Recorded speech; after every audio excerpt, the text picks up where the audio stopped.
చాలా మంది friends Hello again to all my friends in India. This is Steve Walkup and Jeremiah bringing you the book of Acts. భారతదేశంలో ఉన్నటువంటి స్నేహితులందరికీ కూడా వందనాలు. నేను స్టీవ్ వాకప్ గారిని మరి జెరమయ గారు సందేశాన్ని అపోస్తుల కార్యం పైన తెస్తున్నారు.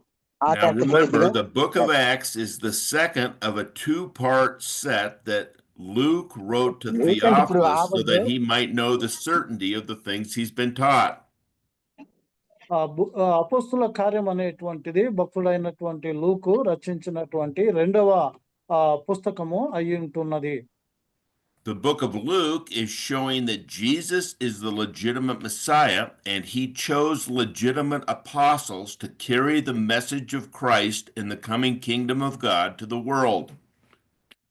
లూకా రాసినటువంటి సువార్తలో యేసుక్రీస్తు వాగ్దానం చేయబడిన మెస్సయ్యగా మరి ఆయన శిష్యులు ఆయన సందేశాన్ని బూదిగంతముల వరకు కొనసాగించేటువంటి అపోస్తులుగా మనం అక్కడ చూస్తాం. In the Gospel of Luke, Jesus spent 3 years with his disciples on this earth, teaching him what he must do before he went to the cross. ముఖ్యంగా ఆయన సిలువకు వెళ్ళే మునుపు 3.5 సంవత్సరము శిష్యులకు బోధనటువంటిది ఆయన జరిగించి ఉన్నట్టు. Then after going to the cross, he died, resurrected, and then instructed his disciples what they were to do before he ascended back to the Father.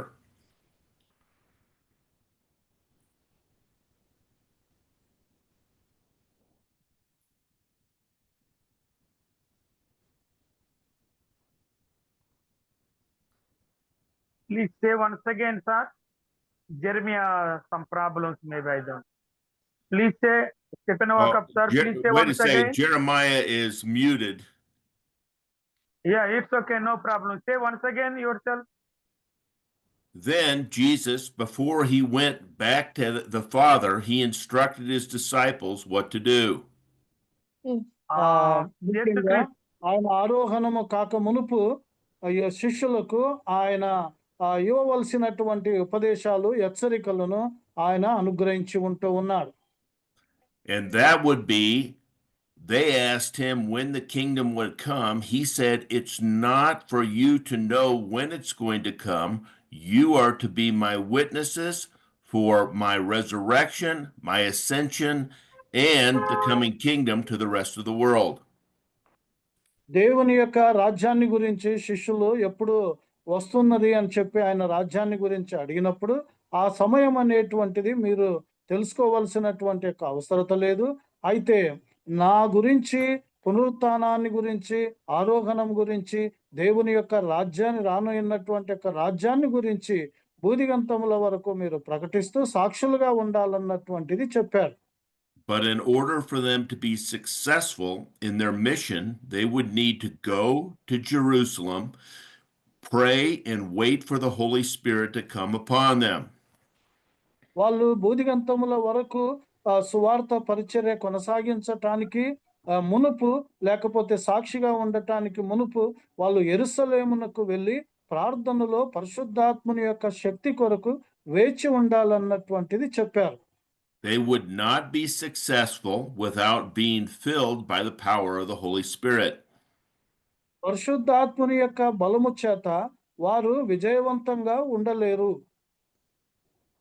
So the disciples went, and just as Jesus said, 10 days later on Pentecost, they were praying and the Holy Spirit came upon them.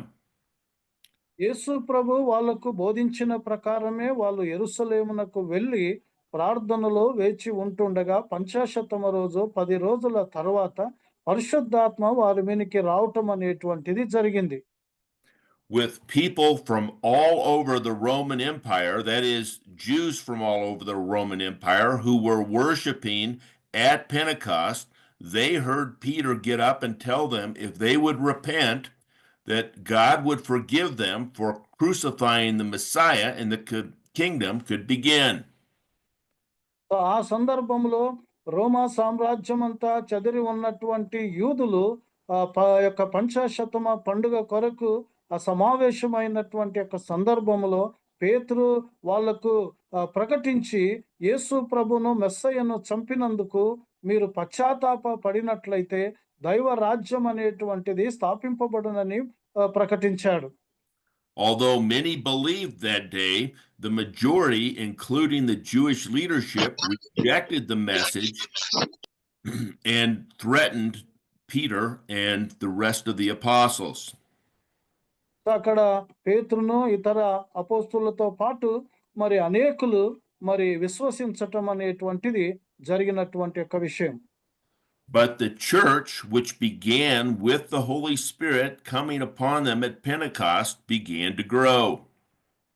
అయితే ఆ పంచాశతమ రోజు పరిశుద్ధాత్మని యొక్క రాక చేత స్థాపింపబడినటువంటి యొక్క సంఘము ఎదుగుతూ వచ్చేది. In chapter 3, we saw that Peter healed a man who had been lame, much like Jesus did at the man at the pool of Bethesda, and he did it not in his own power, but by the name of Jesus. అయితే 3వ అధ్యాయములో పేతురు పుట్టుకతోనే కుంటివాడుగా ఉన్నటువంటి ఆయనను స్వస్థపరచటం అనేటువంటిది యేసు ప్రభు Bethesda కోనేటి దగ్గర ఏ విధంగా స్వస్థపరిచాడో అదే విధంగా ఆయన శిష్యుడైనటువంటి పేతురు మరి ఆయన శక్తి ద్వారా కాదు కానీ యేసుక్రీస్తు యొక్క నామములో స్వస్థపరిచాడు. And just like Jesus had done many times when he was on the earth in his ministry, he would do a miracle and then he would preach the kingdom of God is at hand. ఆ దేవుని యొక్క రాజ్యము సమీపంలో ఉన్నదన్నటువంటిది యేసు ప్రభు ఏ విధంగా బోధించటము అద్భుతాలు చేశారో అదే విధంగా మరి ఇక్కడ కూడా పేతురు జరిగిస్తూ ఉన్నాడు. And although some believed, the majority, including the Sanhedrin, rejected them and had them put in jail. అయితే చాలా మంది తిరస్కరించారు, విరోధించారు, మరి చెరసాలలో అపోస్తలులను వేశారు. They told Peter and the apostles, you can heal people, but you can't do it in the name of Jesus. Jesus is dead. యేసు ప్రభు చనిపోయాడు, మీరు కావాలంటే ప్రజలను బాగు చేయొచ్చు, అయితే ఆయన యొక్క నామాన్ని మీరు ఉపయోగించకూడదు అని చెప్పారు. They were afraid that if people started believing in the name of Jesus, even though they felt like they had crucified him, they would lose their position and power, just as when Jesus was alive on this earth. యేసు ప్రభు సజీవంగా ఉన్నప్పుడు ఏ విధంగా ప్రజలంతా కూడా ఆయన తట్టు వెళుతూ ఉన్నారో అదే విధంగా ఇప్పుడు వాళ్ళు వాళ్ళ స్థానమానాలు పోగొట్టుకుంటాము అన్నటువంటి యొక్క భయంతో వాళ్ళు ఆ విధంగా హెచ్చరించారు.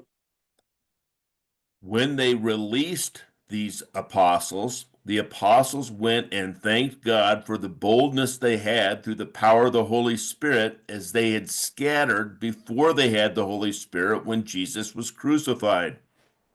యేసు ప్రభు సిలువకు వేయక మునుపు అపోస్తలు భయభీతుల్లో ఉన్నారు. పరిశుద్ధాత్ముని యొక్క రాక చేత వాళ్ళల్లో ధైర్యం అనేటువంటిది ధైర్యముగా ప్రకటించగలిగినటువంటి ఒక స్వభావం వచ్చింది.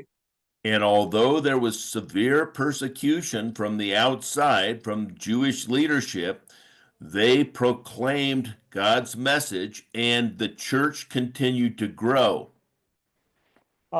యూదుల యొక్క నాయకులైనటువంటి వారు హింసను అనేటువంటిది కలుగచేసినప్పటికీ అయితే స్వార్థ పరిచర్య అనేటువంటిది కొనసాగుతూ సంఘము ఎదుగుతూ వచ్చినటువంటి ఒక విషయం. And many shared everything they had with the people that were around them, so there was no one in need. ఎవరు అవసరతల్లో కొరతల్లో లేకుండా నిమిత్తమై అనేకులు వారి వారి యొక్క స్థిరాస్తులను అమ్మి పంచిపెట్టినటువంటి ఒక విషయం. But we saw in our last time that two people, Ananias and Sapphira, they sold land and did not bring the entire amount to the Lord, and they lied to the Holy Spirit, and they were killed.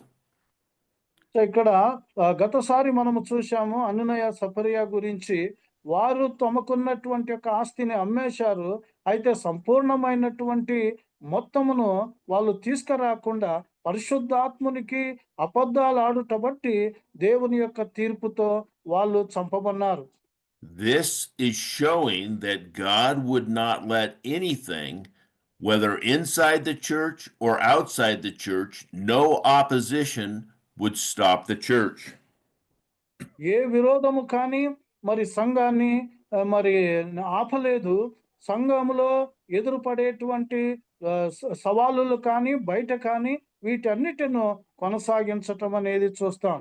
And so the church continued to grow, and many feared the Lord as they saw Ananias and Sapphira hold back. It wasn't because they didn't give everything they had to the Lord. It's because they lied, saying they did give everything to the Lord and they didn't do it. వాళ్ళు మొత్తము ఇవ్వలేని దానికి వాళ్ళు చనిపోలేదు. కానీ అయితే మొత్తము ఇచ్చాము అని చెప్పి అబద్ధాలు ఆడినందుకు దేవుని యొక్క తీర్పు వాళ్ళ మీనికి వచ్చి వాళ్ళు మృతి చెందడం అనేటువంటిది జరుగుట బట్టి అనేకుల్లో భయము కలిగెను. Now, let's go back and read Acts chapter 1, verses 1 through 3 before we continue. అపోస్తుల కార్యముల గ్రంథము 1వ అధ్యాయము 3 వచనాలు మనం ముందుకు పోక మునుపు మనము చదువుకుందాం.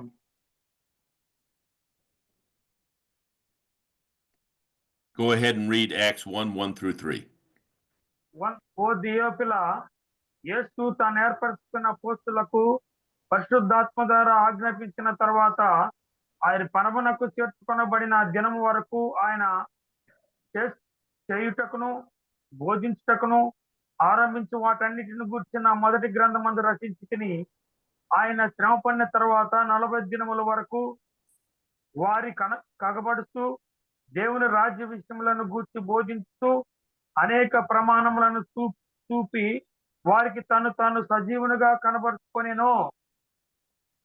Okay, sir. So here we see that the 12 apostles are continuing to do what Jesus did and taught, what Luke recorded in 1a in his earthly ministry.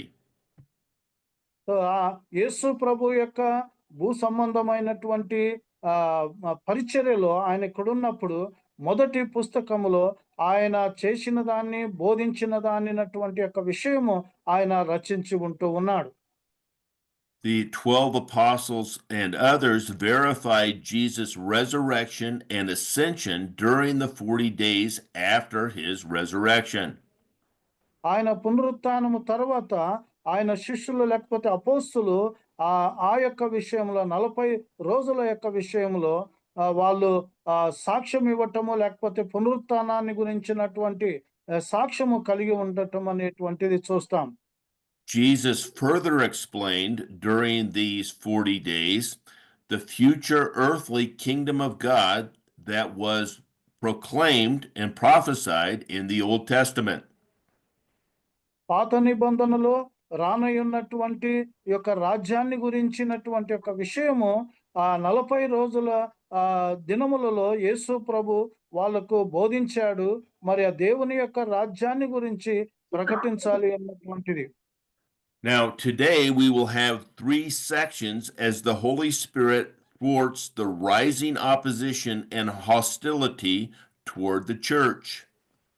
సంఘానికి విరోధంగా మరి హింస అనేటువంటిది చెలరేగటం అన్నటువంటి యొక్క విషయము మనము ఈ రోజు మనము గమనించబోతాం. In 5:15 through 32, we are going to see that human and divine authorities will collide. ఇక్కడ 5వ అధ్యాయము 15 నుంచి మనము గమనించినట్లయితే దైవ అధికారం అనేటువంటిది మనం అక్కడ చూస్తాము. From 533 through 40, we will see an unbelieving Gamaliel take a stand for God's plan as a Pharisee. ఇక్కడ 5వ అధ్యాయము 33 నుంచి మనము గమనించినట్లయితే గమాలియేలు ఆయన తీసుకోగలిగినటువంటి యొక్క చర్యను గురించి మనం అక్కడ చూస్తాం. And we're going to see a massive transformation in the apostles from where they were before and after Jesus died to where they are now.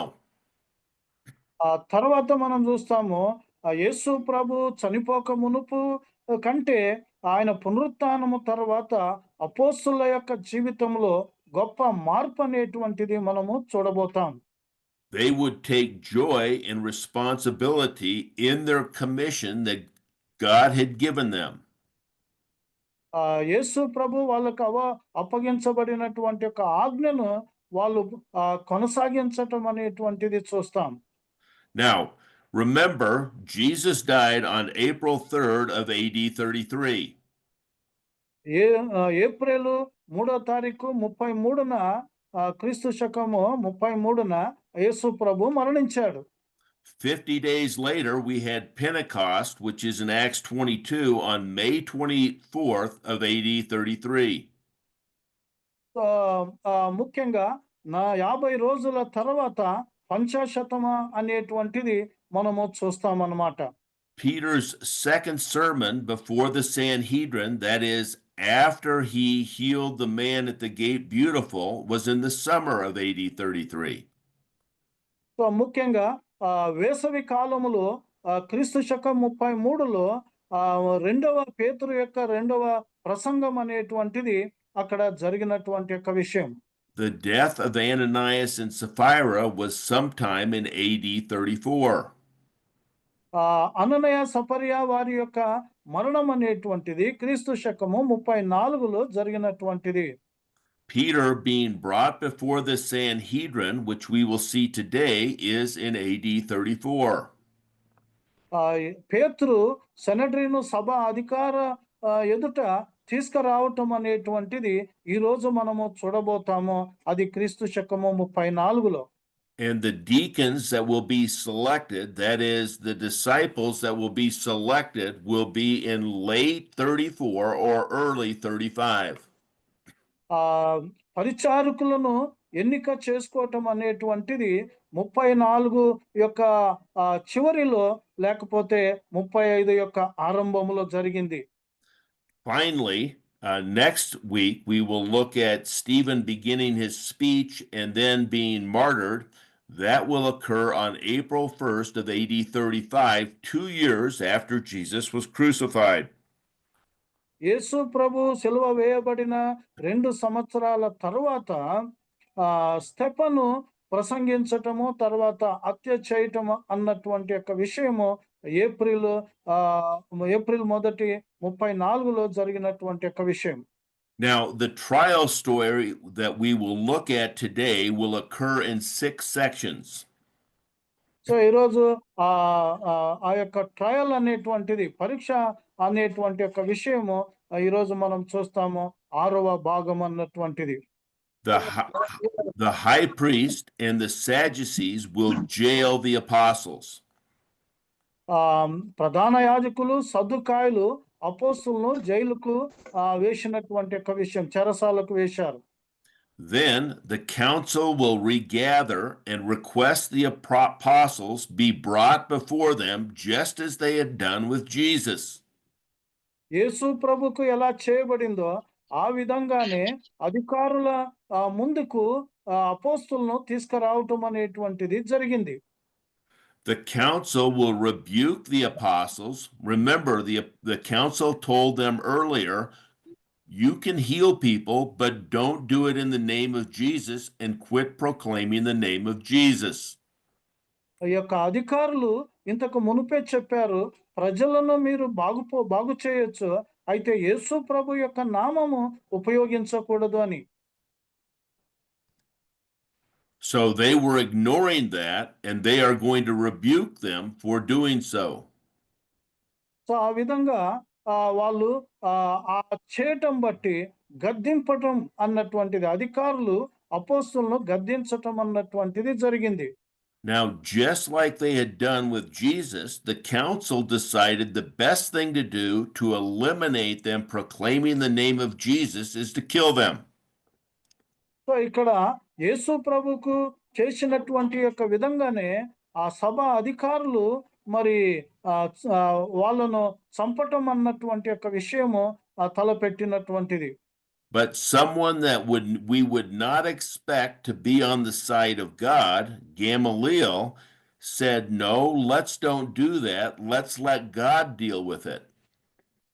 So Gamaliel అంటున్నాడు, ఆ యొక్క విషయంలో మనం అలా చేయకూడదు, దేవుడు దానికి చర్య తీసుకొని అన్నటువంటిది చెప్పాడు.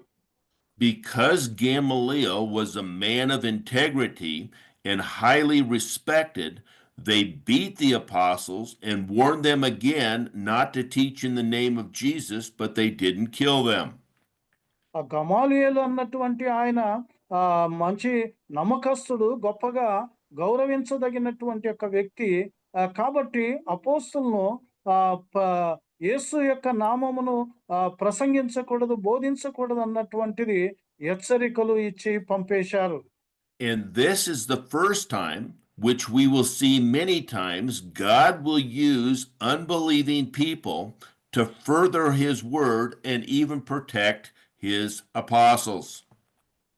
ఇక్కడ మొట్టమొదటిగా అవిశ్వాసిని దేవుడు ఉపయోగించుకోవటం అన్నటువంటిది మనము చూస్తున్నాం. కాబట్టి దేవుని యొక్క రాజ్యము, దేవుని యొక్క పరిచర్య అనేటువంటిది విస్తరింపబడేదానికి అన్యులైనటువంటి వారిని కూడా దేవుడు ఉపయోగించగలడు. Finally, we will see that the released disciples will rejoice for being counted worthy to suffer for Jesus' name. తర్వాత అపోస్తలులు చివరిగా మనము గమనించినట్లయితే విడుదల చేయబడినారు. వాళ్ళు యేసుక్రీస్తు యొక్క నామమున శ్రమ పడటానికి వాళ్ళు అపేక్షించి సంతోషించటం అన్నటువంటి యొక్క విషయము జరిగింది. Notice that prior to receiving the Holy Spirit, when Jesus died and resurrected, they were afraid to come out because they were worried more about their temporary life on this earth than being a servant of Jesus. యేసుక్రీస్తు యొక్క సేవకులుగా ఉండేదానికి బదులుగా ఇంతకు పూర్వము భౌతికమైనటువంటి భూ సంబంధమైనటువంటి యొక్క జీవితాన్ని బట్టి వాళ్ళు భయపడగలిగినటువంటి వారుగా ఉన్నారు. Now, by the power of the Holy Spirit, they want to continue to teach and preach in the name of Christ regardless of what will happen to them. వాళ్ళకు ఏమి హెచ్చరికలు ఇచ్చినప్పటికీ కూడా వాళ్ళు యేసుక్రీస్తు యొక్క నామములో బోధించటము, ప్రసంగించటం అనేటువంటిది కొనసాగించారు. Let's read chapter 5 verses 12 through 16, please.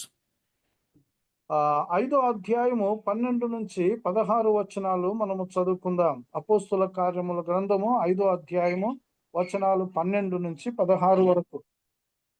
ప్రజల మధ్య అనేకమైన సూచక్రియలను మహత్కార్యములను అపోస్తుల చేత చేయబడుచుండెను. మరియు వారందరూ ఏకమనస్కులై సొలొమోను మంటపంలో ఉండిరి. కడపటి వారిలో ఎవడనో వారితో కలుసుకొనుటకు తెగింపలేదు గాని ప్రజలు వారిని గణపరుచుచుండిరి. పురుషులను స్త్రీలను అనేకులు మరి ఎక్కువగా విశ్వాసులై ప్రభు పక్షమున చేర్చబడిరి. అందుచేత పేతురు వచ్చి చుండగా జనులు రోగులను వీధుల్లోనికి తెచ్చి వారిలో ఎవని మీదనైనను అతని నీడనైనను పడవలదని మంచం మీదను పరుపుల మీదను వారిని ఉంచిరి. మరియు యెరూషలేము చుట్టూ నుండి పట్టణముల జనులు రోగులను అపవిత్రాత్మ చేత పీడింపబడిన వారిని మోసుకొని కూడి వచ్చిరి. వారందరూ స్వస్థత పొందిరి. ఆమేన్. Okay, notice first of all that these apostles have now identified themselves with Jesus as they are doing signs and wonders just as Jesus had done the 3 years during his ministry. యేసు ప్రభు 3.5 సంవత్సరముల యొక్క కాలంలో ఏ విధంగా అద్భుతాలు, సూచక కార్యాలు చేశారో అదే విధంగా అపోస్తులు యేసుక్రీస్తుతో గుర్తించుకొని వాళ్ళు కూడా చేస్తూ ఉన్నారు. Yet, though they esteemed them and could not believe they were able to do it, they were afraid to join them because that would be in opposition to the Jewish leadership. యూదుల యొక్క నాయకత్వానికి అనేకులు భయపడి మరి చేరలేదు. కానీ అయితే అపోస్తులను ఎంతగానో గౌరవిస్తూ ఉన్నటువంటి వారు. And just as when Jesus was doing his ministry and throngs of people were coming to be healed by him, they were bringing people all over, cripples, demon-possessed people, and the apostles were able, just as Jesus did, to heal them. యేసు ప్రభు ఏ విధంగా కుంటి వాళ్ళను గుడ్డి వాళ్ళను అందరినీ ఏ విధంగా స్వస్థపరిచాడో అదే విధంగా ప్రజలు వారి యొద్దకు తీసుకురావటము దురాత్మల యొక్క పీడ నుంచి కూడా కలిగినటువంటి వాళ్ళను తీసుకురావటం జరిగింది. వారినందరినీ కూడా అపోస్తులు బాగు చేశారు. There were so many people there that they couldn't get close to Peter, and they would hope that Peter's shadow would even cast upon them and they would be healed. అక్కడ చాలా మంది ప్రజలు ఉన్నారు. ఆ పేతురును సన్నిహితంగా దర్శించలేకపోయినప్పటికీ కూడా ఆయన నీడ పడితే చాలు బాగైతుంది అన్నటువంటి యొక్క విశ్వాసముతో తీసుకురావటం అనేటువంటిది జరిగింది. Now, think about this. Peter's shadow would not be a shadow had not God sent the sun down and shined it upon him so he would have a shadow. This is showing that it is God's power and not Peter's power that is making this happen. ముఖ్యంగా పేతురు యొక్క నీడ అనేటువంటిది అది ఆయన యొక్క శక్తి కాదు, కానీ దైవ శక్తి చేత మరి ఆ నీడ ద్వారా బాగు చేయటం అనేటువంటిది జరిగింది. Peter must remain in the light of Christ to cast his shadow.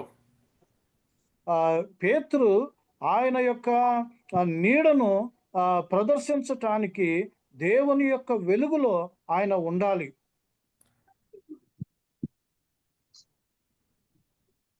Let's look at John chapter 15 and read verses 4 through 10, please. యోహాను రాసినటువంటి సువార్త 15వ అధ్యాయము 4 నుంచి 10 వచనాలు మనము చదువుకుందాం. యోహాను 15. yes sir okay నా యందు 4 నుంచి 15వ అధ్యాయం. John 15 4 through 10.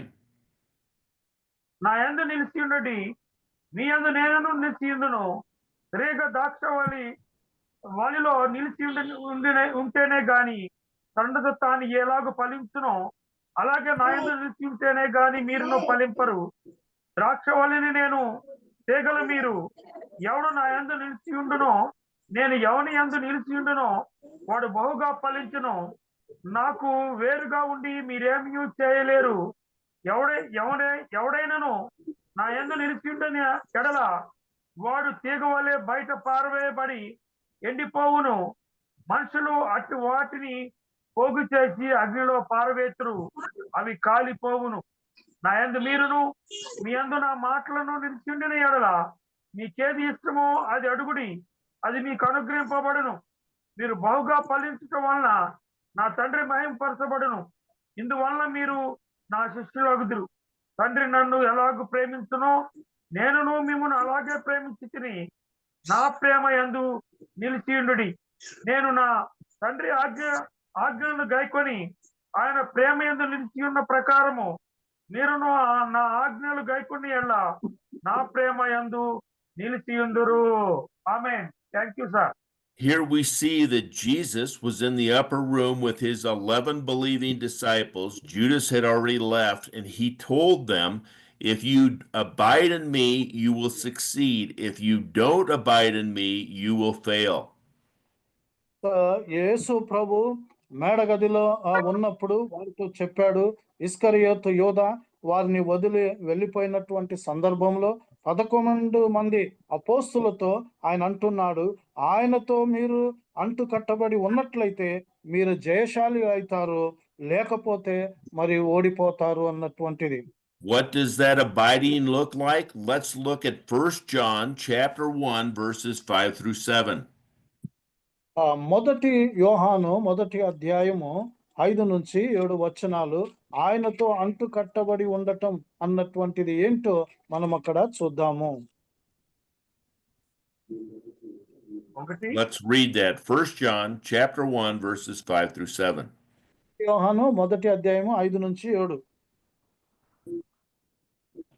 మేమాయన వలన విని మీకు ప్రకటించు వర్తమానమేమనగా దేవుడు వెలుగై ఉన్నాడు, ఆయన యందు చీకటి ఎంత మాత్రమూ లేదు. ఆయనతో కూడా సహవాసము గలవారమని చెప్పుకొని చీకట్లో నిలిచి ఉండిన ఎడల మనం అబద్ధమాడుతూ సత్యమును జరిగింపకుందము. అయితే ఆయన వెలుగులోనున్న ప్రకారము మనమును వెలుగులో నడిచిన ఎడల మనము అన్యోన్య సహవాసము గలవారమైందము. అప్పుడు ఆయన కుమారుడైన యేసు రక్తము ప్రతి పాపం నుండి మనము పవిత్రులుగా చేయును. Peter is not. మనము పాపం లేని వారమని చెప్పుకొని ఎడల అంతే. మనల్ని మోసపుచ్చుకుందాము, మరియు మనలో సత్యం ఉండదు. ఆమె Peter is Okay, not sir. only walking in the physical light of the sun, he is walking in the light of Christ, as his shadow casting on people has the ability to heal them. ఇక్కడ భూ సంబంధమైనటువంటి యొక్క సూర్యుని యొక్క వెలుగులో ఆయన పేతురు నడవటం మాత్రమే కాదు, కానీ దైవ యేసుక్రీస్తు యొక్క దైవ వెలుగులో ఆయన నడుచుట బట్టి ఆ నీడ ద్వారా మరి స్వస్థత అనేటువంటిది జరుగుతూ వచ్చింది. Now, you would think that everyone would be very happy as the people are being healed, just as when Jesus was healing people, but the Sanhedrin is very angry. ఇక్కడ యేసు ప్రభు స్వస్థపరిచినటువంటి విధంగా అపోస్తులు కూడా స్వస్థపరచబడినారు. అయితే అందరూ కూడా సంతోషంగా ఉన్నారు అన్నట్టు అనుకున్నట్లయితే కాదు, కానీ అయితే అధికారులు కోపముతో ఉంటూ ఉన్నారు ఆ పరిచర్య నిమిత్తమై. Let's read Acts chapter 5, verses 17-32, please. అపోస్తుల కార్యము 5:17 నుంచి మనము చదువుకుందాం. ప్రధాన యాజకుడును ఆయనతో కూడా ఉన్న వారందరూ అనగా సద్దుకాయుల తెగవారు లేచి మత్సరముతో నిండుకొని అపోస్తులను బలాత్కారముగా పట్టుకొని పట్టణపు చెరసాలలో ఉంచిరి. అయితే ప్రభుదూత రాత్రివేళ ఆ చెరసాల తలుపులు తీసి వారిని వెలుపలకు తీసుకొని వచ్చి, మీరు వెళ్లి దేవాలయంలో నిలువబడి ఈ జీవమును గూర్చిన మాటలన్నీ ప్రజలతో చెప్పుడని వారితో అనెను. వారు ఆ మాట విని తెల్లవారగానే దేవాలయంలోనికి వెళ్లి బోధించుతుండేది. ప్రధాన యాజకులను అతనితో కూడా ఉన్న వారందరూ వచ్చి మహాసభ వారిని ఇజ్రాయేల్ పెద్దలందరినీ పిలువనంపించి వారిని తోడుకుని రండని బంట్రోతులు చెరసాలకు పంపిరి. బంట్రోతులు అక్కడికి వెళ్ళినప్పుడు వారు చెరసాలలో కనబడనందున తిరిగి వచ్చి చెరసాల బహు భద్రముగా మూసి ఉండుటయు, కావుల వారు తలుపుల ముందర నిలిచినట్టు సూచించింది గాని తలుపులు తీసినప్పుడు లోపల మాకెవడైనను కనబడలేదని వారికి తెలిపిరి. అంతటా దేవాలయపు అధిపతియు ప్రధాన యాజకులను ఆ మాటలు విని ఇది ఏమవునో అని వారి విషయమై ఎటు తోసకయుండిరి. అప్పుడు ఒకడు వచ్చి, ఇదిగో మీరు చెరసాలలో వేయించిన మనుషులు దేవాలయంలో నిలిచి ప్రజలకు బోధిస్తున్నారని వారికి తెలుపుగా, అధిపతి బంట్రోతులతో కూడా పోయి ప్రజలు రాళ్లతో కొట్టుదురేమోనని భయపడి బలాత్కారం చేయకయే వారిని తీసుకొని వచ్చాను. ఆమేన్. Okay, so the Amen. first thing we see here is that the Sadducees, filled with anger that they were healing all these people and the people were following Peter, just as they had followed Jesus, they decided to arrest them. ఇక్కడ సద్దుకాయులు స్వస్థపరచబడి అపోస్తులను వెంబడించటం, పేతురును వెంబడించటం అనేటువంటిది చూసినప్పుడు యేసు ప్రభువుకు ఎలా స్వస్థపరచబడి వెంబడించారో అది జరిగినప్పుడు వాళ్ళు చాలా సద్దుకాయులు కోపముతో ఉండటం అనేటువంటిది వాళ్ళను బంధించాలి అన్నటువంటి ఒక విషయంలో కూడా తలపెట్టారు. But that night, an angel of the Lord came in and opened the prison doors and brought them out.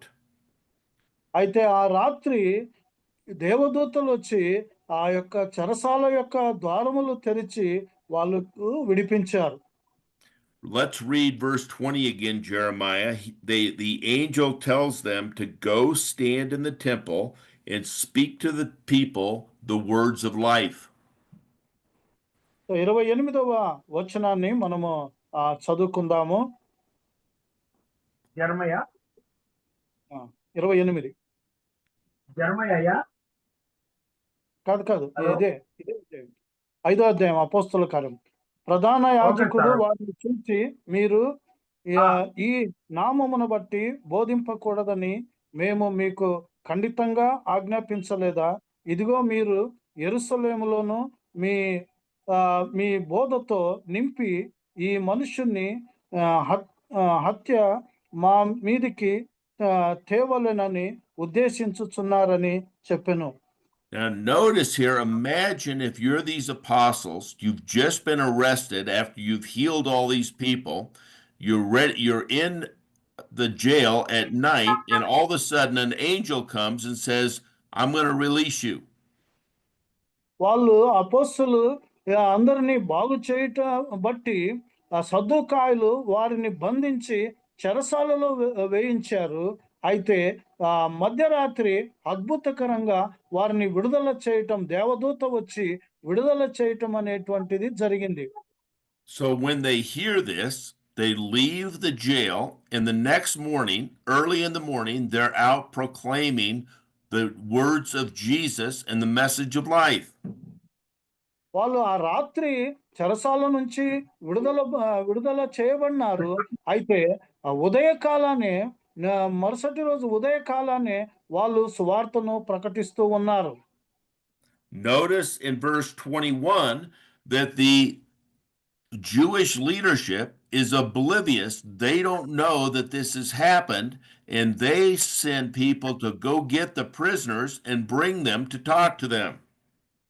21వ వచనములో జరిగినటువంటి యొక్క విషయము చెరసాల అధికారులకు తెలియదు కాబట్టి వాళ్ళు వెళ్ళి వాళ్ళను వెదికి బంధించమని చెప్పి అధికారులు పంపటం అనేటువంటిది జరిగింది. This means that the apostles were let out in very secret form. That is, no one even realized that they were missing. వాళ్ళు మరి తప్పిపోయారు అన్నటువంటి యొక్క విషయము ఎవరికి తెలియకుండా చాలా రహస్యంగా దేవుడు దూతల ద్వారా విడుదల చేశాడు. Now notice when they said they went to get the prisoners, everything was completely shut. There were no doors that were open, but the prisoners were missing. అయితే ఆశ్చర్యం ఏంటంటే ఏ ద్వారములు కూడా తెరవబడలేదు. అయితే ఉన్నటువంటి ఖైదీలు మాత్రం తప్పించబడి ఉన్నారు. And it says that the chief priest, when he heard this, he thought, where did they go? What happened? ప్రధాన యాజకుడు ఈ సంగతులు విన్నప్పుడు మరి ఏం జరిగింది, ఏమైంది అన్నటువంటిది ఆశ్చర్యాన్ని వ్యక్తపరిచాడు. Ironically, God's agent was an angel whom the Sadducees, remember, the chief priest is a Sadducee, and more than half of the people in the Sanhedrin are Sadducees. They claim angels don't exist, but that's the very being God sent to release these people. ఇక్కడ ఈ ప్రధాన యాజకుడు సద్దుకాయుడై ఉంటున్నాడు, అనేకులు కూడా సద్దుకాయలై ఉంటున్నారు. ఈ సద్దుకాయలు దేవదూతలు ఉన్నారు అనేటువంటి యొక్క విషయము నమ్మనటువంటి వారు. అందుకనే దేవుడు ఆ యొక్క దేవదూత చేత విడుదల అనేటువంటిది జరిగించాడు. Let's turn to Acts chapter 23 verse 8 and read that, please. అపోస్తుల కార్యముల గ్రంథము 23వ అధ్యాయము 8వ వచనాన్ని మనము చదువుకుందాం. అన్న చదవండి. సద్దుకాయలు పునరుత్థానం లేదనియు దేవదూత అయినను ఆత్మ అయినను లేదనియు చెప్పుదురు గాని పరిచయులు రెండును కలవని ఒప్పుకొందురు. So God has a sense of humor in the very beings that the Sadducees don't believe in. He sends one of those beings, an angel, to release them without opening any doors to show his power and authority over the Sanhedrin. So Sanhedrin పైన ఆయనకు కలిగినటువంటి యొక్క అధికారాన్ని చూపించటానికి ఏ యొక్క ద్వారములు తెరవకుండానే దేవుడు దేవదూత చేత విడుదల చేయటం అనేటువంటిది మరి జరిగింది. So we see that the angel did not destroy the jail. He just opened the door, closed it behind them, and it was shut securely. So అక్కడ ముఖ్యంగా దేవదూత ద్వారమును తెరిచి తర్వాత బయటికి తీసుకొచ్చిన తర్వాత మరలా యథాప్రకారము మరి మూసివేయటం అనేటువంటిది మనము చూస్తాం. This will be the first of 3 divine deliverances from jail in the book of Acts. ఇక్కడ అపోస్తల కార్యముల గ్రంథములో జైలు నుంచి చెరసాల నుంచి విడుదల చేయటం అనేటువంటిది ఇది 3వ విడుదల ఉంటూ ఉన్నది. The others will occur in chapter 12 and chapter 16. తర్వాత 12వ అధ్యాయము 16వ అధ్యాయములో మరలా జరగటం అనేటువంటిది చూస్తాం. Luke is showing Theophilus that there is no jail or human place that can hold people of God from proclaiming the message of God. ఇప్పుడు లూకా భక్తుడు ఇక్కడ చూపిస్తూ ఉన్నాడు, దేవుని యొక్క శుభవార్తను ప్రకటించకుండా ఏ మానవ శక్తి చెరసాల కూడా బంధించనేరదు అన్నటువంటిది చెప్తున్నాడు. Now, verse 21 says that apostles went and taught in the temple as the angel had told them to do. So దేవదూత చెప్పినటువంటి విధంగా 21వ వచనములో 5వ అధ్యాయం 21వ వచనములో వాళ్ళు దేవాలయము ఎదుట బోధించటం అనేటువంటిది చేస్తూ ఉన్నారు. When the high priest finds that they're preaching, they tell the soldiers to go and get the apostles and bring them back to them. ఈ ప్రధాన యాజకుడు ఈ సంగతి విన్నప్పుడు సైనికులను పంపి వాళ్ళను బంధించి మరలా తీసుకురమ్మని ఆజ్ఞాపిస్తూ ఉన్నాడు. Now, on hearing this, a report came to the apostles they had jailed that they were teaching, and so they had them brought before them. So వాళ్ళు అక్కడ తీసుకొచ్చిన సందర్భంలో వాళ్ళు అక్కడ బోధిస్తూ ఉన్నారు అనేటువంటి ఒక విషయము మరి చెప్పబడుతూ ఉన్నది. The apostles were rebuked for defying the council's command to not teach in the name of Jesus. యేసుక్రీస్తు యొక్క నామములో అధికారులు సెనడ్రిన్ యొక్క అధికారులు మరి ఉపయోగించకూడదు, బోధించకూడదు అన్నటువంటి యొక్క ఆజ్ఞను వారు ధిక్కరించి దేవుని యొక్క ఆజ్ఞకు లోబడి వాళ్ళు బోధిస్తూ ఉన్నారు. Notice in verse 29 that Peter says to them, we ought to obey God rather than men. That is, God has told us to go proclaim this message. You've told us not to. We're going to obey God, not man. ఇక్కడ 29వ వచనములో చెప్పబడుతున్నది, దేవుడు మాకు ప్రకటించమని చెప్పాడు, మీరు ప్రకటించగాకని చెప్తున్నారు, కాబట్టి మేము దేవునికే విధేయులైతాము అన్నటువంటిది పేతురు చెప్తూ ఉన్నాడు. What is God's command? Remember, when we look back at Acts chapter 1, verse 8, actually, let's read Acts 1, verses 4 through 8. మొదటి అధ్యాయం అపోస్తల కార్యము మొదటి అధ్యాయము 4 నుంచి 8 వచనాలు మనము చదువుకుందాం. దేవుడు ఇచ్చినటువంటి యొక్క ఆజ్ఞ ఏమిటి అన్నటువంటి యొక్క విషయం.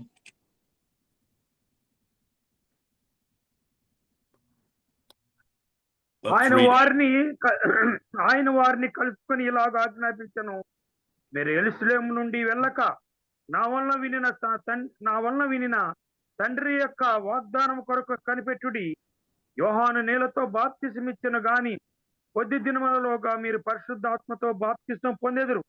కాబట్టి వారు కూడి వచ్చినప్పుడు, ప్రభువా, ఈ కాలమందు ఇజ్రాయెలుకు రాజ్యమును మరలా అనుగ్రహించదవా అని ఆయన అడుగ్గా, ఆయన కాలములను సమయములను తండ్రి తన స్వాధీనమందు ఉంచుకొని ఉన్నాడు, వాటిని తెలుసుకుంటా మీ పని కాదు. ఆయనను పరిశుద్ధాత్మ మీ మీదకి వచ్చినప్పుడు మీరు శక్తి నొందుదురు గనుక మీరు యెరూషలేములోను యూదయ సమరయ దేశముల అంతటను భూ దిగంతుల వరకును నాకు సాక్షులయ్యుందురని వారితో చెప్పెను. ఆమేన్. So Peter is saying, you are telling us that we should not proclaim this message, but we have seen Jesus, the one you killed. God resurrected him, and Jesus instructed us to go proclaim this message as his witnesses throughout the world. We're going to listen to what God says, not what you say. అక్కడ ఆ పేతురు అధికారులతో సభాధికారులతో అంటున్నాడు, మీరు యేసు ప్రభు యొక్క నామము ఉచ్చరింపకూడదు, ప్రకటించకూడదు అని చెప్తున్నారు. అయితే మేము యేసు ప్రభు ఏం చెప్పాడో మేము భూదిగంతముల వరకు కూడా ఆయన యొక్క నామాన్ని ప్రకటించాలి, బోధించాలి అని చెప్పాడు. కాబట్టి మేము ఆయనకు లోబడతాము అని చెప్పారు. Now let's read 5:33 through 40, please. So 5వ అధ్యాయము 33 నుంచి 40 వరకు మనం చదువుకుందాం. వారు ఈ మాట విని అత్యాగ్రహం తెచ్చుకుని వీరిని సంపనుద్దేశింపగా, సమస్త ప్రజల వలన ఘనత నొందిన వాడును ధర్మశాస్త్రోపదేశకుడైన గమలీయేలును ఒక పరిసయ్యుడు మహాసభలో లేచి, ఈ మనుషులను కొంతసేపు వెలుపల ఉంచాడని ఆజ్ఞాపించి వారితో ఇట్లనెను, ఇజ్రాయిల్లారా, ఈ మనుషుల విషయమై మీరేమి చేయబోతున్నారో జాగ్రత్త సుమండి. ఈ దినములకు మునుపు దూద లేచి తానొక్క గొప్పవాడినని చెప్పుకొనెను. ఇంచుమించు 400 మంది మనుషులను వారితో కలుసుకొనిరి. వాడు చంపబడెను. వానికి లోబడిన వారందరూ చెదరి వ్యర్థులైరి. వారికి తర్వాత జనసంఖ్య దినములలో గలిలయుడైన యూదా అను ఒకడు వచ్చి ప్రజలను తనతో కూడా తిరుగుబాటు చేయ ప్రేరేపించెను. వాడు కూడా నశించెను. వానికి లోబడిన వారందరూ చెదిరిపోయిరి. కాబట్టి నేను మీతో చెప్పినదేమనగా, ఈ మనుషుని జోనికి పోక వారిని విడిచిపెట్టుడి. ఈ ఆలోచన ఏ ఆలోచన అయినను ఈ కార్యమైనను మనుషుల వలన కలిగినదాయని అది వ్యర్థమగును. దేవుని వలన కలిగినదాయన మీరు వారిని వ్యర్థపరచలేరు. మీరు ఒకవేళ దేవునితో పోరాడుతున్నారు సుమి, వారు అతని మాటలు నమ్మి సమ్మతించి అపోస్తులను పిలిచి కొట్టించి యేసు నామను బట్టి బోధింపకూడదని ఆజ్ఞాపించి వారిని విడుదల చేసిరి. ఆ నామం కొరకు అవమానం పొందుటకు పాత్రులని ఎంచబడినందున వారు సంతోషిస్తూ మహాసభ నుండి వెళ్ళిపోయేది. ప్రతి దినము దేవాలయంలోను ఇంటింటను మానక బోధించుతూ యేసు క్రీస్తుని ప్రకటించుతుండిరి. ఆమేన్. Okay, notice here it says in verse 33, when they heard this, they were furious and plotted to kill them. 33వ వచనంలో వారు విన్నప్పుడు చాలా అత్యాగ్రులై వారు చంపను ఉద్దేశించిరి. What is the this? Verses 30 through 32, where Peter says, the God of our fathers raised Jesus, whom you murdered, on the cross up and exalted him at the right hand of the Father. పేతురు 30వ వచనము నుంచి 32వ వచనం వరకు ఆయన అంటూ ఉన్నాడు, మీరు ఎవరినైతే చంపితిరో ఆయనను తండ్రి అయినటువంటి దేవుడు మరి లేపాడు, అత్యున్నత స్థానానికి మరి హెచ్చించాడు అని ఆయన చెప్తూ ఉన్నాడు. Notice that he is the prince and savior. That is, he is not yet the king because the kingdom has not been inaugurated. He will be the king when he initiates the millennial kingdom. ఆయన ఇప్పుడు రాజు కాదు, కానీ ఎందుకంటే రాజ్యం స్థాపింపబడలేదు. రెండోసారి 1000 ఏళ్ల పాలనలో రాజ్యస్థాపన జరిగినప్పుడు ఆయన రాజుగా మరి ఉండబోతాడు, పాలన చేయబోతాడు.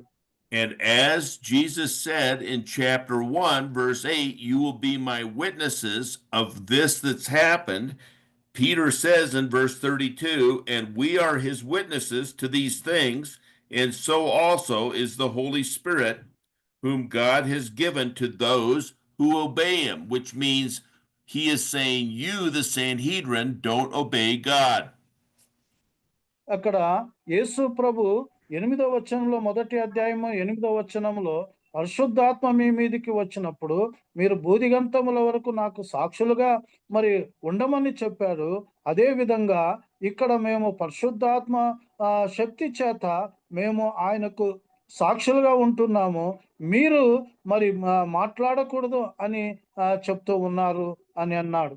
You can imagine how angry this Jewish leadership is, saying, "You're telling us we don't obey God. We are God's instrument to tell the people of the world who He is."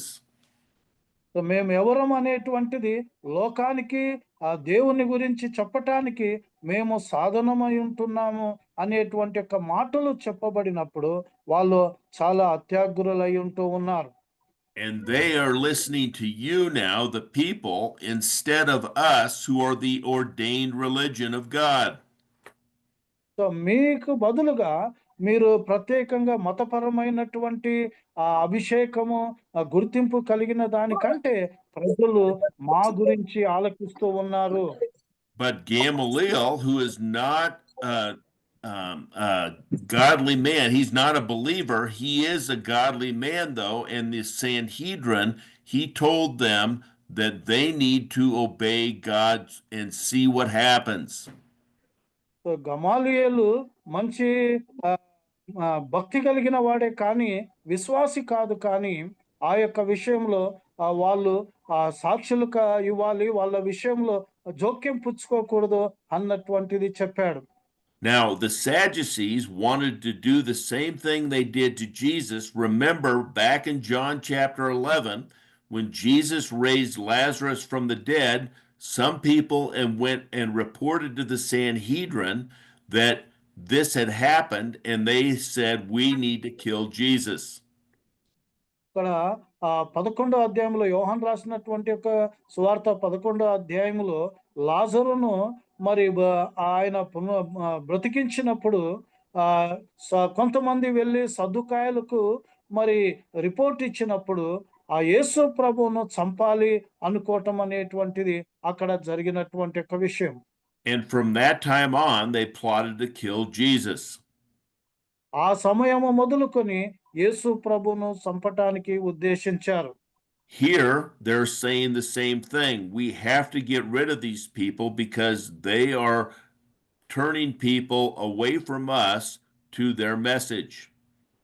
వాళ్ళ యొక్క సందేశము ద్వారా మన నుంచి ప్రజలను మళ్ళిస్తూ ఉన్నారు కాబట్టి ఇక్కడ కూడా వీళ్ళను చంపాలి అని సద్దుకాయలు అధికారులు తలపెట్టారు.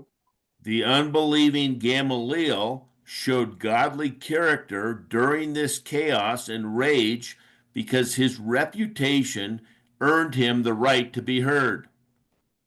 సో ముఖ్యంగా అవిశ్వాసి అయినటువంటి గమాలియేలు ఈ యొక్క గందరగోళాన్ని మాట్లాడి చక్కపరచటం అన్నటువంటి యొక్క విషయము మరి మనము చూస్తాం. He reminded the council that there were two previous revolts where men did not last, that is, God took them out and the leaders were punished. అక్కడ గమాలియేలు జ్ఞాపకం చేస్తూ ఉన్నాడు, ఇంతకు మునుపు ఆ 2 గుంపులు నాయకత్వములో మరి తిరుగుబాటు చేశారు, వారు లేకపోవటం అనేటువంటిది మరి జ్ఞాపకం చేస్తూ ఉన్నాడు. He reminded them that if God was behind this, it wouldn't matter. They would not be able to stop it. ఆయన జ్ఞాపకం ఉంచాడు, దేవుడు ఇలా పరంగా ఉండి దేవుడు చేస్తూ ఉంటే మరి ఎవరు కూడా ఆపలేరు అన్నటువంటిది. In fact, let's turn to Isaiah chapter 40, read verses 6 through 8. యెషయా గ్రంథము 40 అధ్యాయము 6 నుంచి 8 వచనాలు చదువుకుందాం. యెషయా గ్రంథము 40 అధ్యాయము 6 నుంచి. Okay sir, okay.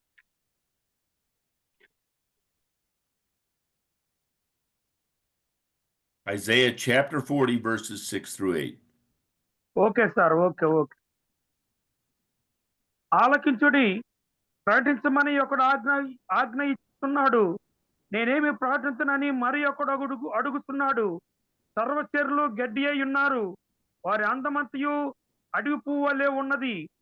యెహోవా తన శ్వాసము దాని మీద ఊదగా గడ్డి ఎండును, పువ్వు వాడును. నిత్యముగా జనులు గడ్డి వంటి వారే. గడ్డి ఎండు పోవును, దాని పువ్వు ఊడిపోవును, మన దేవుని వాక్యము నిత్యము నిలుసును. సియోను సువార్త ప్రకటిస్తున్నదానా. అంతే అంతే చాలయ్యా. 8. Okay, sir. so what we see here is man is no match for God's word. So ఇక్కడ మనం చూస్తున్నాము దేవుని యొక్క వాక్యానికి ఏది కూడా సరిసాటిగా ఉండనేరదు. And so what Gamaliel is saying here is that even though he's an unbeliever, he said, if we wait and see what happens, we'll know if this is the truth or not. గమాలియేలు విశ్వాసి కాకపోయినప్పటికీ మనము వేచి చూద్దాము ఇది సత్యమో కాదో అని చెప్తూ ఉన్నాడు. So perhaps this message that he had told them, let's wait and see, he might have come to believe later as he saw these people weren't destroyed. In fact, the message continued to grow. తర్వాత గమాలియేలు మరి సందేశం అనేటువంటిది మరి కొనసాగటం అనేటువంటిది జరుగుతుంది. వీళ్ళు ఆటంకపరిచినప్పటికీ కూడా అది జరగటంలో తదనంతరము ఒకవేళ గమాలియేలు విశ్వాసిగా మారి ఉండవచ్చు. The council agreed not to kill the apostles, but they beat them and told them to quit speaking the name of Jesus, and they released them. యేసు ప్రభు నామాన్ని మాట్లాడుట బట్టి ఉచ్చరించుట బట్టి అధికారులు మరి గమాలియేలు మాటను బట్టి చంపకుండా వారిని కొట్టి బాధపరిచి విడుదల చేయటం అనేటువంటిది జరిగింది. Now let's read Acts 5:41 through 6:7, please. So అపోస్తుల కార్యము 5వ అధ్యాయము 1 నుంచి 6వ అధ్యాయం వరకు మనం చదువుకుందాం. ముందుకు 5వ అధ్యాయము 41 నుంచి 6వ అధ్యాయము 7 వరకు. ఆ నామం కొరకు అవమానం పొందుటకు పాత్రులని ఎంచబడినందున వారు సంతోషించుతూ మహాసభ ఎదుటి నుండి వెళ్ళిపోయి ప్రతిదినము దేవాలయంలోను ఇంటింటను మానక బోధించుతూ యేసే క్రీస్తు అని ప్రకటించుతుండరి. ఆ దినములలో శిష్యుల సంఖ్య విస్తరించుతున్నప్పుడు అనుదిన పరిచర్యలో తమలోని ఎదవరాండ్లను చిన్న చూపు చూసిరని హెబ్రీయుల మీద గ్రీకు భాష మాట్లాడు యూదులు సనగసాగిరి. అప్పుడు 12 అపోస్తలులు తమ యొద్దకు శిష్యుల సమూహమును పిలిచి, మేము దేవుని వాక్యమును బోధించటం మాని ఆహారము పంచిపెట్టడం యుక్తము కాదు.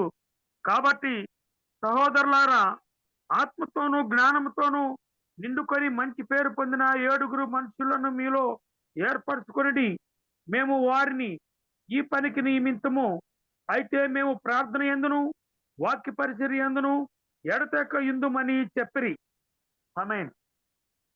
6 వరకు 7 వరకు Through 6:7. ఈ మాట జనసమూహమంతటికి ఇష్టమైనందున వారు విశ్వాసంతోనూ పరిశుద్ధాత్మతోనూ నిండుకున్న వారైన స్టెఫను, ఫిలిప్పు, ప్రోకోరు, నికానోరు, సీమోను, పర్మేనాసు, యూదుల మత ప్రవిష్టుడును అంతియోకియా వాడునగు నికోలాసు అను వారిని ఏర్పరచుకుని వారిని అపోస్తలుల ఎదుట నిలవబెట్టిరి. వీరు ప్రార్థన చేసి వారి మీద చేతులుంచిరి. దేవుని వాక్యము ప్రబలమై శిష్యుల సంఖ్య యెరూషలేములో బాగుగా విస్తరించెను. మరియు యాజకులలో అనేకులు విశ్వాసమునకు లోబడిరి. ఆమేన్. Okay, so we see in verse 41 that the apostles departed rejoicing that they were able to suffer for Christ as Christ told them to do. యేసు ప్రభు వాళ్లకు చెప్పినటువంటి విధంగా వాళ్ళు చేయటానికి అపోస్తలులు బాధలో హింసింపబడినప్పటికీ కూడా సంతోషముగా ఆ చెరసాల నుంచి వాళ్ళు బయలుదేరి వెళ్ళిరి. they realized that their life was insignificant right here. Their job was to proclaim the message, and they continued to do so daily, even after they were threatened. వాళ్ళను బెదిరించినప్పటికీ, కొట్టినప్పటికీ, వాళ్ళ జీవితాలు ఆ ఆపదలో ఉన్నప్పటికీ కూడా వాళ్ళు ఆ ధైర్యముగా ఇంటింట మరి ప్రతి చోట ప్రకటించటం మానకపోయిరి. Notice verse 40, the Sanhedrin commands them, quit teaching. And what did they do? They went and daily taught in houses and in the temple, proclaiming the message of Christ. యేసు ప్రభు యొక్క సందేశము ఇంటింటను దేవాలయంలోను ప్రతిరోజు ప్రకటిస్తూ ఉన్నారు అనేది 42లో మనం చూస్తాం. No dissension outside of the church, outside of the body, no opposition was going to stop God's message from growing. సంఘము ఎదిగేటువంటి యొక్క విషయములో సంఘము వెలుపల నుంచి ఏ యొక్క విరోధం అనేటువంటిది ఆపలేకపోయింది. But now Amen. Satan is going to attack inside the church. That is, he's going to try to divide the church inside to split that so the message will not have the power. ఇప్పుడు సైతాను 6వ అధ్యాయములో సంఘము లోపల పని చేయటం అనేటువంటిది మరి సంఘము ఎదగకుండా ఆటంకముతో మరి సంఘము చీలిపోయేటువంటి విధంగా కార్యము చేయటం అనేటువంటిది చేస్తూ ఉన్నాడు. Notice here the church is not just Judeans now. We have Hellenists from all over the Roman Empire who are Jews who are feeling like they are not treated the same way as the Judean widows. ఇక్కడ ఇప్పటికి మనము గమనించినట్లయితే సంఘం అంటే యూదాయ వారు మాత్రమే కాదు, కానీ మరి యూదులు రోమా సామ్రాజ్యంలో చెదిరిపోయినటువంటి వారందరూ కూడా ఇప్పుడు సంఘములో చేరిపోయి ఉంటూ ఉన్నారు. Remember, people were selling what they had, bringing it to the apostles, and the apostles were dividing it among the people in need. అక్కడ మనం గమనించుకుంటాము, ప్రజలు విశ్వాసులు తమకున్నటువంటి యొక్క చిరాస్తులను అమ్మి అపోస్తుల యొక్క పాదాల చెంత పెడుతూ ఉంటే అపోస్తులు వారి వారి యొక్క అవసరత కొలది వారు పంచిపెట్టడం అనేటువంటిది జరుగుతూ ఉంది. So these Hellenist widows came and told the 12 we're not being treated fairly, and there was division among the church. So ఇక్కడ గ్రీకు మాట్లాడగలిగినటువంటి యూదులు వచ్చి వాళ్ళకు కంప్లైంట్ చేయటము, మాకు చక్కగా చూడటం లేదు అన్నటువంటిది వాళ్ళు కంప్లైంట్ చేయటం అనేటువంటిది జరిగింది. Now, the apostles knew that they couldn't have a divided church, but they also knew that Jesus had commanded them to pray and minister God's word as witnesses and not serve tables. So ఇక్కడ యేసు ప్రభు వాళ్లకు ఆ సువార్త ప్రకటించాలి అన్నటువంటి యొక్క ఆజ్ఞ, ఆ పరిచర్య అప్పగించాడు. కాబట్టి ఇక్కడ బాహ్య సంబంధమైనటువంటి పంచిపెట్టగలిగినటువంటి పనిని కాదు అన్నటువంటిది వాళ్ళు ఎరిగి ఉంటూ ఉన్నారు. And they chose 7 men, all who had Greek names, to address the Hellenists. They're Jews, but they had Greek names. So ఇక్కడ మనము గమనించుకుంటాము, వాళ్ళు యూదులైనప్పటికీ గ్రీకు పేర్లు కలిగినటువంటి 7గురిని ముఖ్యంగా ఎన్నిక చేసుకోవటం అనేటువంటిది జరిగింది. Notice that these 7 were full of the Holy Spirit and wisdom to distribute the provisions. So ఇక్కడ ఈ 7 మంది కూడా పరిశుద్ధాత్మతో మరి నింపబడినటువంటి వారు, ఆ జ్ఞానముతో మరి కలిగినటువంటి వారు ఆ సమస్యను మరి ఆ దవస ధాన్యాలు పంచిపెట్టే దాంట్లో సామర్థ్యము కలిగినటువంటి వారుగా ఉన్నారు. And the result in verse 7 is that God's word spread, disciples were multiplied in Jerusalem, and many of the priests, that is the Sanhedrin, even believed. So 7వ వచనములో మనము గమనించినట్లయితే ఆ శిష్యుల సంఖ్య మరి యెరూషలేములో బహుగా విస్తరించింది. అనేకులు యాజకులలో కూడా అనేకులు నమ్మారు సనడ్రిన్ వారు. Now, the term disciple is used in chapter 6, verse 1, where it has been believer all the way through the book of Acts up to this point. మొదటి వచనం 6వ అధ్యాయము మొదటి వచనంలో శిష్యులు అన్నటువంటి యొక్క పదము ఇక్కడ ఉపయోగించబడింది. అపోస్తుల కార్యముల పుస్తకం అంతా కూడా విశ్వాసులుగా మారినటువంటి వారందరినీ మరి ఆ విధంగా ఉచ్చరించటం అనేటువంటిది జరిగింది. So up to this point, when believers were added to the church, they weren't disciples. ఇంతవరకు మరి విశ్వసించినటువంటి వారు మరి శిష్యులుగా మరి మార్చబడటం లేకపోతే ఉచ్చరించటం అనేటువంటిది జరిగింది. Disciple, the term is used 3 times in these 8 verses to distinguish the difference between a believer and a disciple. So ముఖ్యంగా ఈ యొక్క శిష్యులు అన్నటువంటి యొక్క పదం అనేటువంటిది ఇక్కడ 3 పర్యాయములు ఈ భాగములో ఉపయోగించబడినది. అనగా ఈ యొక్క విషయంలో సామాన్యమైన విశ్వాసులకు మరి శిష్యులకు ఉన్నటువంటి వ్యత్యాసాన్ని చూపించడం. Let's see what Jesus says is the difference between a believer and a disciple. So యేసు ప్రభు చెప్పటము విశ్వాసులకు మరి శిష్యులకు ఉన్నటువంటి యొక్క తేడాను యేసు ప్రభు చెప్పటం చూద్దాం మనం. Let's turn to John chapter 8 and read verses 30 and 31. యోహాను రాసినటువంటి సువార్త 8వ అధ్యాయము వచనాలు 30 నుంచి 31 వరకు.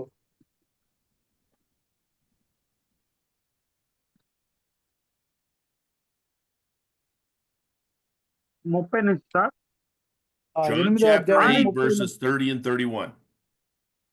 ఆయన ఈ సంగతులు మాట్లాడుతుండగా అనేకులు ఆయన యందు విశ్వాసముంచిరి. 31. కాబట్టి యేసు తను నమ్మిన యూదులతో, మీరు నా వాక్యము నిలిచిన వారైతే నిజముగా నాకు శిష్యులయ్యుండి సత్యమును గ్రహించెదరు. అప్పుడు సత్యము మిమ్మల్ని స్వతంత్రులుగా చేయనని చెప్పగా 30. Notice here that Jesus is speaking directly to people who have just believed in him, that is, believed that he's the Messiah who gives eternal life. ఇక్కడ యేసు ప్రభువును విశ్వసించినటువంటి విశ్వాసులతో మాట్లాడుతున్నారు. యేసు ప్రభు మెస్సయాని విశ్వసించినటువంటి వారితో మాట్లాడుతున్నారు. Now he gives them a condition. They're believers, they have eternal life, but if they're willing to abide in what he teaches, then they are his disciples, and they will know the truth, and the truth will free them from the bondage of this world. So ఇక్కడ ఆ condition గురించి తర్వాత విశ్వసించిన దాన్ని బట్టి వాళ్లకు నిత్య జీవం ఉంటున్నది. తర్వాత ఆ శిష్యులు అవ్వటానికి కావాల్సినటువంటి ఒక కండిషన్ గురించి ఇక్కడ మాట్లాడుతూ ఉన్నాడు. One of the greatest threats to discipleship is grumbling about what one doesn't have instead of serving other believers. So ఇక్కడ ఆ శిష్యులు అన్నటువంటిది ముఖ్యంగా సనుగుళ్ళు గొనుగుళ్ళు అనేటువంటి ఒక విషయము వేరే వాళ్లకు మరి పరిచర్య జరిగించే దానికి బదులుగా సనుగుళ్ళు కనిపిస్తాయి. God wants to reward disciples in many things who are faithful to him with a few things. చిన్న విషయాల్లో ఎవరైతే నమ్మకంగా ఉంటారో వాళ్లకు దేవుడు ఆ ప్రతిఫలాలు అనేటువంటిది ఇవ్వటానికి ఇష్టపడతాడు. We're going to see that in a short time Stephen went from saving tables to being a miracle worker to being a preacher to being stoned for Christ. So Stephen గురించి మనము గమనించినట్లయితే పరిచర్య పంచిపెట్టగలిగినటువంటి పరిచర్య నుంచి ఆయన అద్భుతాలు చేయగలిగినటువంటి వాడు, ప్రసంగం చేయగలిగినటువంటి వాడుగా తర్వాత హతసాక్షిగా మారటం అనేటువంటిది చూస్తాం. Likewise, Philip, who is in this same list, will go from a table server to preaching the kingdom of God in Samaria. అదే విధంగా ఫిలిప్పు మరి పరిచర్య జరిగించే దాని నుంచి మరి దేవుని యొక్క రాజ్యాన్ని ప్రకటించేటువంటి వాడుగా సమరయాలో ప్రకటించేటువంటి వారుగా యేసు నామములో చూస్తాం. Then he will become a miracle worker and preach to the Ethiopian eunuch on the desert of Gaza. తర్వాత ఆయన అద్భుతాలు జరిగించేటువంటి వాడుగా అటు తర్వాత గాజా యొక్క అరణ్యములో ఐథియోపియా ఎనోకును ప్రకటించటం కలుసుకోవటం అనేటువంటిది చూస్తాం. So what we've seen in this section is that apostles in Jerusalem were warned and told not to preach the message. ఇక్కడ మనం ఏం చూస్తామంటే అపోస్తులు యెరూషలేములో మరి ఆయన నామాన్ని ప్రకటించకూడదని హెచ్చరించారు. Peter and John, after they healed the man at the gate beautiful, were beaten and warned in Jerusalem not to teach the message. అక్కడ పుట్టుకతోనే కుంటివాడుగా ఉన్నటువంటి అతన్ని పేతురు యోహాను స్వస్థపరిచినబడిన తర్వాత వాళ్ళను మరి కొట్టి మరి చెరసాల నుంచి విడుదల చేయటం అనేటువంటిది జరిగింది. In our next section, we're going to see Stephen will be in Jerusalem proclaiming the message of Jesus. He'll be persecuted even to death. తర్వాత మనం స్తెఫను గురించి మనం చూస్తాము. యెరూషలేములో ఆయన ప్రకటించటము అటు తర్వాత హతసాక్షిగా మారటం అనేటువంటిది ముందు సెక్షన్ లో మనం చూస్తాం. So we have seen in this first booklet that nothing inside or outside the church is going to stop God's word from growing. ఇక్కడ మనము మొదటి భాగంలో మనం ఏం చూస్తున్నామంటే సంఘము లోపల కానీ సంఘము వెలుపల కానీ సంఘము పెరిగే దాన్ని ఏది కూడా అడ్డుకోలేదు అన్నటువంటిది. All that he needs for this message to continue to grow is faithful disciples filled by the Spirit, united in Christ. So ఇక్కడ సంఘము ఎదగటానికి కావాల్సినటువంటి యొక్క సంగతులు ఏమంటే నమ్మకస్తుగా ఉండటం అనేటువంటిది, పరిశుద్ధాత్మతో నింపబడి ఉండటం అనేటువంటిది, మూడవదిగా సంఘములో ఐక్యత కలిగి ఉండటం. And for our churches to be successful today, we need to do the same thing. మన సంఘాలు ఈ రోజు విజయవంతంగా కావాలంటే మనము కూడా ఈ విధంగా పాటించాలి. Let us pray. ప్రార్థించుకుందాం. ఆమేన్. Father God, thank you for this powerful message today, and your word continues to grow despite opposition. పరలోకమందున్న తండ్రి, ఈ మంచి సందేశమునకు బట్టి నీకు వందనాలు. నీ వాక్యాలు మరి ఎంతో విరోధం ఉన్నప్పటికీ కూడా బల ప్రభావంగా నా తండ్రి జయశాలి పొందగలిగినటువంటి ఒక విషయం చూస్తాం. We pray through the power of the Holy Spirit that we might be faithful disciples to you, so that we might one day hear, "Well done, good and faithful servant." మంచి బల నమ్మకమైనటువంటి దాసుడాని ఒకరోజు మేము వినగలిగినటువంటి విధంగా నా తండ్రి మేము నమ్మకమైనటువంటి శిష్యులుగా ఉండటానికి సహాయపడండి. We pray this in Jesus' name. Amen. ఆమేన్. ప్రార్థిస్తున్నాం తండ్రి. ఆమేన్. ఆమేన్.